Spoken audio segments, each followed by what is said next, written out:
The Mummy was never meant to be a hit. It wasn't even meant to survive. Behind the desert spectacle, the swashbuckling charm, and the resurrected monsters, this film was surrounded by failure long before a single camera rolled. It nearly collapsed under its own ambition. It nearly died in development. And at several points, it nearly killed the people making it. What eventually reached theaters in 1999 wasn't just an action-adventure movie. It was the final form of a project that had been buried, abandoned, rewritten, and resurrected over and over again. A film shaped by bad luck, dangerous choices, and moments of pure chance. These are the numbers behind The Mummy, and the story of how a cursed project refused to stay dead. Number 1.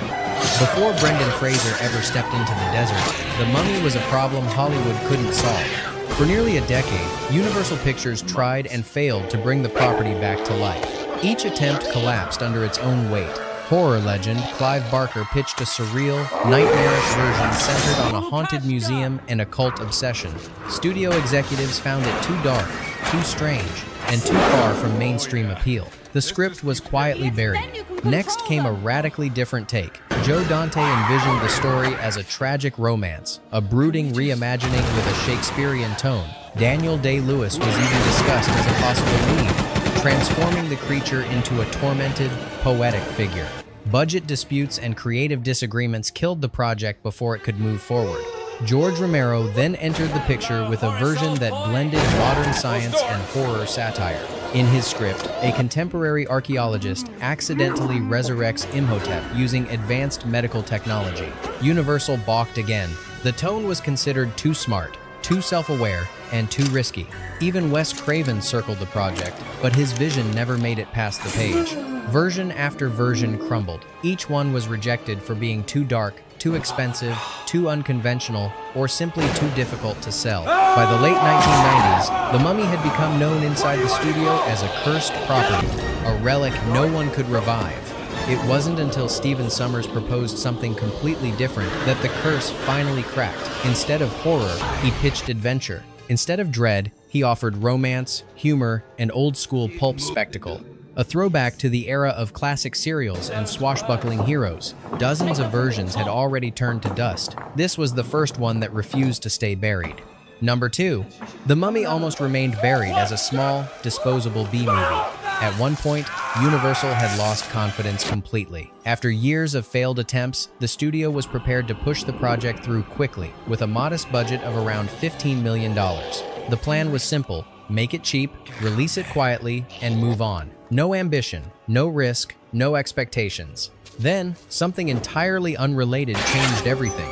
In 1998, Universal released Babe, Pig in the City, a sequel meant to build on the success of the original family hit. Instead, it collapsed at the box office. The failure triggered a sudden management shakeup inside the studio. Executives were replaced, strategies were questioned, and the new leadership wanted one thing above all else: a statement project. They needed a bold win to prove they could deliver. And suddenly, Stephen Sommers' dusty desert adventure was re-examined, not as filler, but as an opportunity. Almost overnight, The Mummy was transformed from a low-risk afterthought into a high-stakes gamble. The budget exploded from $15 million to nearly $80 million. Sets expanded, effects multiplied, locations grew more ambitious. What was supposed to be forgettable was now expected to carry the weight of the studio's confidence. Ironically, it wasn't a rival blockbuster or a visionary pitch that saved The Mummy. It was a talking pig that failed so badly it forced Universal to roll the dice on something bigger. One unlucky film cleared the path for another to rise. And without that collapse, The Mummy might never have escaped the tomb. Number 3. In 1997, Leonardo DiCaprio was the biggest star on the planet. Titanic had turned him into a global phenomenon almost overnight. Studios competed for his next move, believing his presence alone could guarantee box office success. When Universal sent him the script for The Mummy, DiCaprio was genuinely interested. He wanted the role of Rick O'Connell. He was ready to trade icy oceans for scorching deserts and reinvent himself as a pulp adventure hero. There was only one problem. He had already signed a contract for another project, The Beach. Bound by obligation, DiCaprio had to turn Universal down. The timing felt unfortunate, but manageable. And then fate intervened again. Production on The Beach was delayed. If DiCaprio had waited just a little longer, he could have done both films. By the time the schedule shifted, it was too late. Universal had already moved on. The role of Rick O'Connell went to Brendan Fraser, an actor known more for physical comedy than action starter. At the time, he was coming off George of the Jungle, hardly the resume of a traditional leading action hero. Many assumed he was a placeholder, not a defining choice. But once filming began, Fraser reshaped the character completely. He blended classic adventure swagger with self-aware humor, creating a hero who could be brave, foolish, and charming all at once. He didn't imitate Indiana Jones, he humanized the role. The irony is impossible to ignore. The part DiCaprio lost due to a scheduling technicality became the role that defined Brendan Fraser's career. Rick O'Connell didn't sail on the Titanic. He fought his way into pulp legend instead. Sometimes, destiny isn't decided by talent or ambition. Sometimes, it's decided by timing. Number 4. Before Rachel Weisz became Evelyn Carnahan, Universal explored other options. The studio initially looked toward established names. Jennifer Lopez was coming off major successes and carried undeniable star power. Ashley Judd had just broken through with serious, dramatic roles. Both were considered for the part of the awkward, bookish Egyptologist who accidentally unleashes an ancient curse. But something wasn't working. The role demanded a difficult balance. Evelyn had to be intelligent without arrogance, clumsy without being foolish, and brave without ever feeling invincible. She needed to feel human, vulnerable, someone who could knock over an entire library by accident and still stand her ground against the undead moments later. When Rachel Weisz auditioned, she was largely unknown. Her resume was thin, her fame non-existent, but her performance revealed exactly what the role needed. She brought a sharp intellect, softened by insecurity, confidence layered beneath nervous energy. Evelyn felt real. Stephen Sommers saw it immediately. This wasn't a manufactured heroine. This was someone audiences could believe in. Weisz later admitted she had no idea how large the film would become. She only knew it was the role that changed everything for her. The actresses once considered quietly disappeared from the conversation, replaced by someone who fit the character instead of overpowering it. In the desert, a star was born, not through hype, but through precision. Number 5. Filming The Mummy was not just difficult, it was dangerous. Stephen Sommers chose Morocco's Sahara Desert for authenticity, a decision that quickly turned into a logistical nightmare. Temperatures regularly climbed past 120 degrees, cameras overheated, film stock warped, crew members collapsed from dehydration. The production wasn't just insured for accidents, it carried special policies covering kidnapping. The location was considered unstable, and the environment itself felt hostile. Venomous snakes slid into camp, scorpions crawled into boots. Every morning brought new risks. Then came the sandstorms.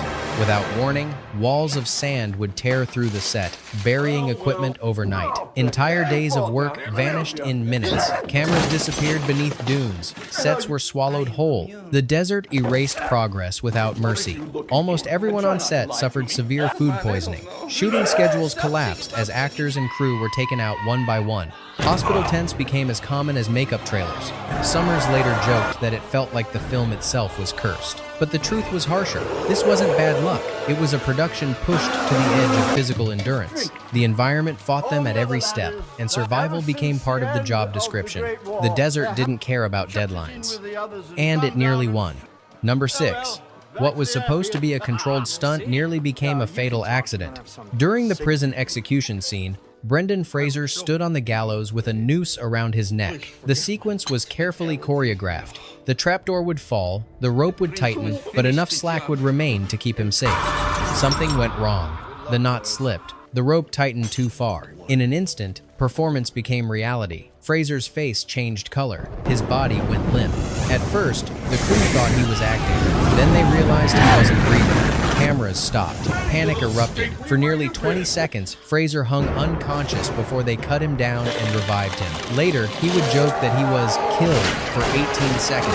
On screen, Rick O'Connell escapes death with pulp hero luck. Behind the camera, Brendan Fraser had already crossed that line and come back. The irony was impossible to ignore. A film about resurrection nearly claimed its leading man before the story was even told. Number 7.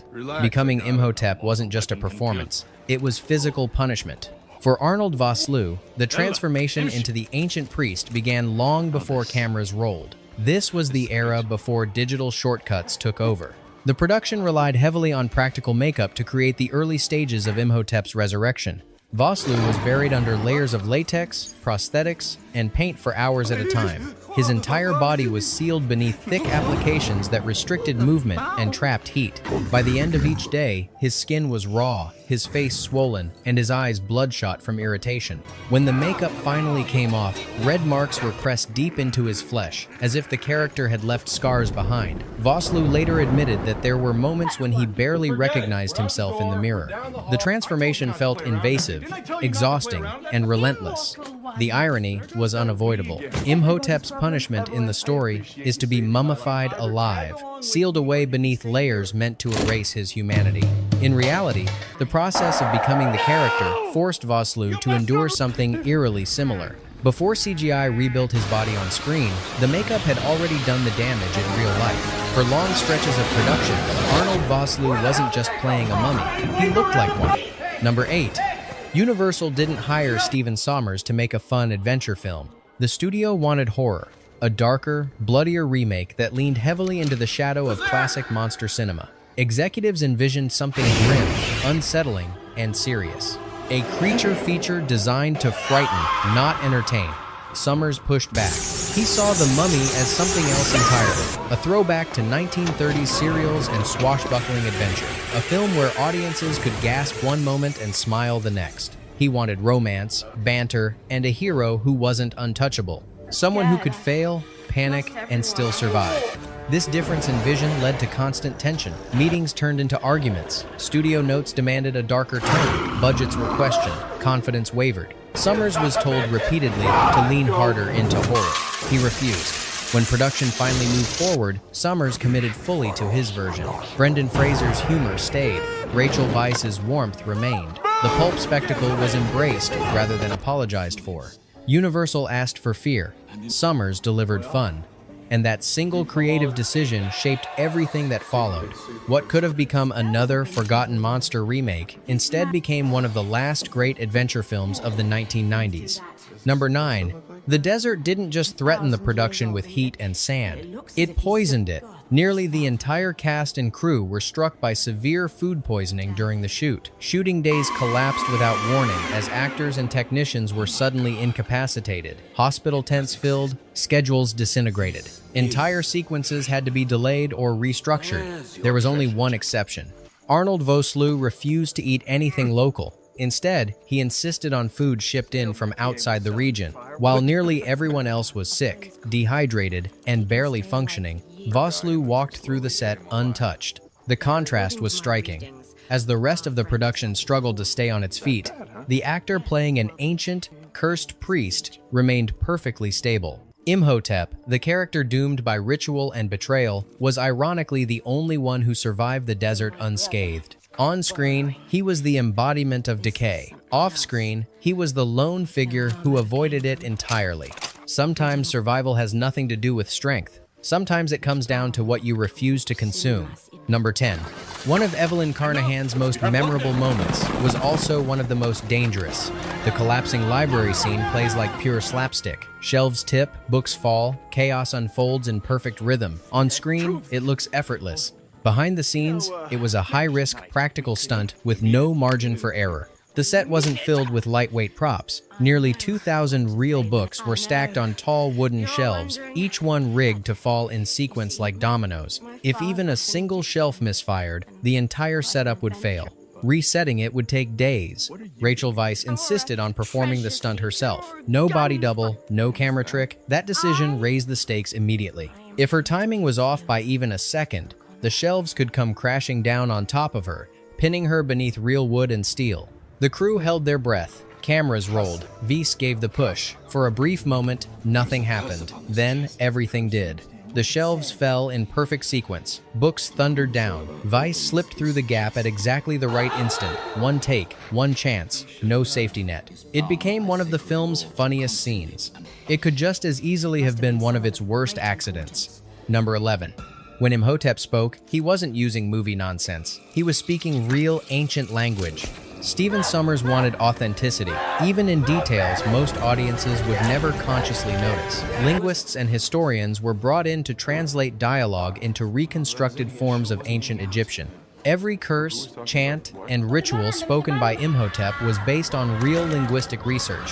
For Arnold Vosloo, this meant memorizing unfamiliar sounds and complex phonetics that hadn't been spoken aloud for thousands of years. He had to deliver them convincingly while buried under makeup, standing under blazing lights, and performing intense physical scenes. The effort paid off. To the audience, the language sounded alien and unsettling. To scholars, it was eerily accurate. It grounded the character in history rather than fantasy. The irony was sharp. Viewers couldn't understand a single word, but in every scene, Imhotep wasn't pretending to summon the dead. He was speaking in the closest thing they had to his original voice. The curse sounded unreal. The language behind it was not. Number 12. In 1999, no one had ever seen a villain built like Imhotep. The visual effects team at Industrial Light and Magic pushed digital technology far beyond what audiences were used to. Instead of presenting Imhotep as a finished monster, they showed his body rebuilding itself, layer by layer. Skeleton, muscle, decaying flesh. Each stage was animated with unsettling precision. This wasn't cosmetic CGI, it was structural. The character had to feel like a living system coming back online. Muscles flexed, skin tightened, expressions shifted. Every movement suggested weight, resistance, and pain. The result was groundbreaking. Imhotep didn't look like a special effect pasted onto the frame. He looked like something unfinished and unstable, constantly on the verge of collapse. This approach quietly changed the industry. It became a blueprint for future digital characters who needed to feel physically present rather than cartoonish. Audiences thought they were watching a monster movie. In reality, they were watching the future of visual effects being assembled in real time. Number 13. Despite its groundbreaking CGI, much of The Mummy was built the old-fashioned way. Audiences often remember the film for digital sandstorms and swarming scarabs, but the reality on set was far more physical. Explosions weren't simulated, walls didn't collapse in post-production. Fire, debris, and destruction were engineered to happen in front of the camera. Many of the scarabs that crawl across bodies weren't pixels. They were practical shells combined with puppetry rigs and clever camera placement. Stunt performers could actually feel them skittering across their skin. Panic wasn't always acting. Entire temple walls were constructed only to be destroyed. Pyrotechnics detonated in the open desert. Tons of real material came crashing down around the cast. Every sequence was designed to feel heavy, unstable, and dangerous because it was. That physicality is why the film still feels intense decades later. There's a weight to the chaos that digital effects alone can't replicate. You can sense real objects breaking, burning, and falling. The curse didn't exist inside a computer. It existed on set. Number 14. The emotional heartbeat of The Mummy didn't come from monsters or spectacle. It came from the music. Veteran composer Jerry Goldsmith approached the score as a full-scale adventure epic. He fused traditional orchestral power with Middle Eastern textures, ancient scales, and rhythmic motifs that echoed the film's themes of resurrection and forbidden love. Trumpets surged like battle calls. Strings carried both romance and dread. The music didn't just support the visuals, it elevated them. Scenes that could have felt pulpy were given mythic weight through sound alone. At the time, Goldsmith was nearing the end of his career, juggling multiple demanding projects. Yet he poured enormous energy into The Mummy, crafting one of his final great orchestral scores. It earned industry recognition and quickly became a fan favorite. Years later, long after his passing, the music still thunders with life. It stands alongside the greatest adventure scores, not because it's loud, but because it understands exactly what the story needs to feel immortal. Number 15. The Mummy almost opened with a completely different tone. Early cuts of the film began not with silence and imagery, but with narration. The plan was to feature Imhotep himself, speaking directly to the audience, explaining his tragic past in English. The Universal logo was even redesigned in a 1930s style to match the era. On paper, it sounded clever. In practice, it failed. Giving the villain a voice at the very beginning stripped away mystery. Imhotep wasn't meant to feel familiar. He was meant to feel ancient, unknowable, and dangerous. Hearing him speak casually shattered that illusion almost instantly. The decision was made to cut the entire sequence. Instead, the film opens wordlessly. Images replace explanation. Betrayal, love, punishment, and ritual are conveyed without dialogue. The audience is not told what to feel, they are shown. By removing the narration, The Mummy didn't begin with exposition. It began with a curse. Number 16. As The Mummy approached its 1,999 release, Universal quietly prepared for disappointment. Inside the studio, expectations were low. Another monster remake. Another expensive attempt to revive a relic from Hollywood's past. Early test screenings only reinforced the anxiety. Words like too campy and too silly surfaced repeatedly. Critics predicted audiences wouldn't take it seriously.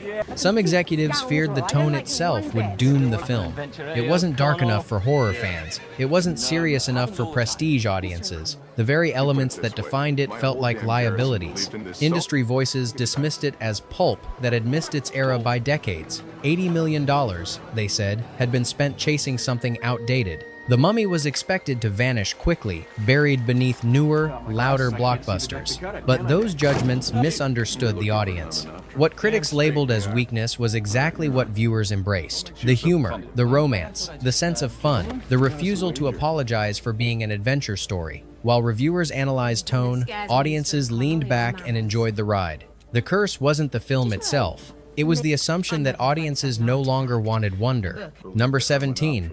When opening weekend arrived, those assumptions collapsed. The Mummy didn't stumble into theaters. It roared. On a budget of roughly $80 million, the film surged past expectations and went on to earn more than $400 million worldwide. What was supposed to be a cautious gamble became one of the biggest box office surprises of the year. Suddenly, everything changed. Brendan Fraser emerged as a genuine action star, blending charisma and physicality in a way audiences instantly connected with. Rachel Weisz gave the adventure its emotional anchor, and Imhotep, half-man and half-digital creation, became a villain audiences loved to fear. Universal didn't just get a hit, it got a franchise.